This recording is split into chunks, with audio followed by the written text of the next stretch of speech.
What's up guys, and welcome to Knightmare Tower. This is a game that came out on Steam yesterday, June 16th, and it's very fun. It's been out on a number of different things. It has a free Flash version, it is on iOS and Android, even on Ouya, and it's a very cool game. I can't find myself to be able to stop myself from playing it. It gets addictive, it's very fun to keep progressing, so let's hop in. So of course, you get this game you can play, and you can play survival mode, I think, after you unlock everything in a normal mode. And in the settings here, we don't have a lot of, different options, but for it being a simple Flash game, you don't really need it to be. It is pretty cheap at like $3 or $4. I thought it was a very fair price for the amount of content you get and the amount of fun you have.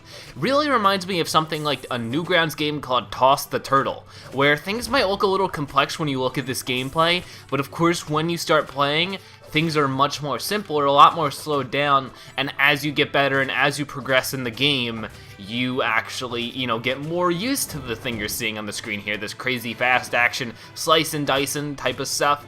So if this gameplay does overwhelm you, make sure you know that it does start out a lot slower than this at first, but of course it progresses as you get better at the game and as you upgrade your stuff. But obviously what I'm doing here is I'm just moving around with the joystick and pressing the A button on my Xbox controller to get the slam down on all these enemies and just sort of bounce off their heads and get higher and higher and higher up this mountain, or this castle, excuse me. A very fun concept. Like I said, similar to something like Toss the Turtle on Newgrounds, which is one of my favorite Flash games ever, so that's definitely a good thing. And I'll sort of assess some of the information you see on the screen. On the top left, you'll see the speed. Now, why there's a speed is because you can actually start slowing down if you don't hit enough enemies. If you fall, like if I fall, I will get rocketed back up. Basically, there's the lava below us that is getting faster and faster. So if we don't get the speed to sort of overcome it, we will never really survive. The lava will catch up with us and kill us. And then we also have, on the left side, we sort of have our meter to show us how high we are. Now, there is a very top where there's this big evil boss. I haven't had the ability to get up that high yet, so I'm still working towards it, because it's not something like you might think, like a roguelike. It's not like Binding of Isaac. It isn't Rogue Legacy. It isn't like I can have nothing and still be able to beat the game if I'm good enough. That's not really how it is, which is why I can make relations to Toss the Turtle. You need to be able to play the game a lot and progress your character's stuff, or you won't be able to beat the game because simply your character won't be able to build as much speed or kill enemies fast enough. It's just not possible. So that's why you need to be able to play a lot and get these upgrades, making the playtime actually very large and very fun. And it's like, I just get so addicted, I can't stop playing. I played for like 2 hours straight. And it's like I found myself at a good spot where I wanted to show you guys what the game was like, and I played for like an extra hour because I didn't want to stop playing. And that's a really good part of it. So like either if you pick it up on Steam or iOS, it's a really good time burner. And not time burner in the bad way, but time burner in the excessively good way. And the fact that you can enjoy yourself so much while playing this game and notice that an hour went by. Ooh. Get the key. Finish all quests to blast through the ceiling. Okay, so it looks like we can get that far. So this is our summary screen. It'll show us a bunch of information. You might be wondering why there's all these princesses. Well, on the left side you could have saw the height meter with all the dashes, and you would see some dashes. Those dashes are where we unlock princesses. So basically, the farther we got into the game, the more princesses we would unlock, and different items we would unlock. So like I said, the game is very simple when you first start playing, but gradually gets more, just complex, and that's really nice. That way you progress with the game. You learn what you're doing with the game, and it's not too much at once. It's a very nice progression system. And of course, we also have our gold and our distance, which both are new records. Awesome. So now we have a bunch of money. We can go to the shop and buy nice things. Basically, we have different pieces of armor, or just like, our swords, or boots, or rockets, and these increase different things. I like to go all swords, baby. But, then we have our accessories. Now, these are just different things that increase, different stuff like luck, our extraction power, or oil. Like, lose less speed due to air friction, that kind of stuff. Which is actually oddly in depth. I like it.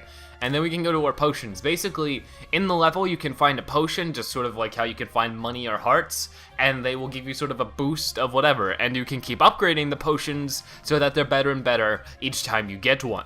So right now I have a lot of attributes added to my potion, and next one will be become unaffected by the air friction, which would mean I'd go super fast. We also have achievements, which are a nice little thing to try to achieve, you know, make the gameplay a little longer, a little more challenging.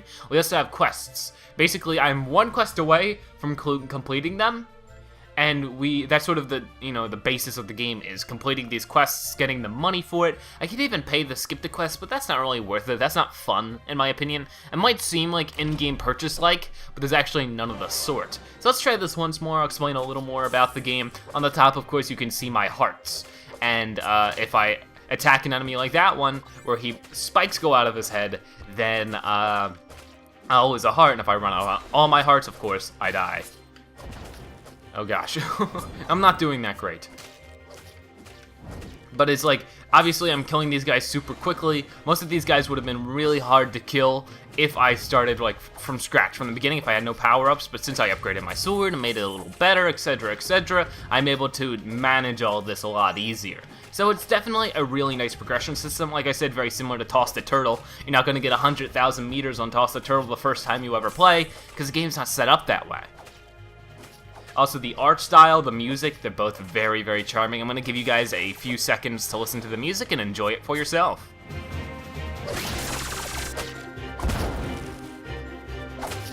It's this charming music that I don't really get sick of at all, even though, you know, it sort of repeats a bit. It's very, very nice, very charming, and I like that, because now I can listen to this and not wish, oh, I wish I had my own soundtrack to listen to, this is too much, you know? So I like that. That's very nice. The art style, very, very appealing. And then on the top right, we do sort of have a sort of counter. Obviously, it doesn't look like much right now, but basically, you know, it'll tell us whenever we're getting close to our quests. And that can be nice. That way we don't have to pause and check here. Okay, so let's keep on doing this, get higher and higher. It's very fun, very addictive. I just keep on finding myself wanting to get faster and faster, farther and farther.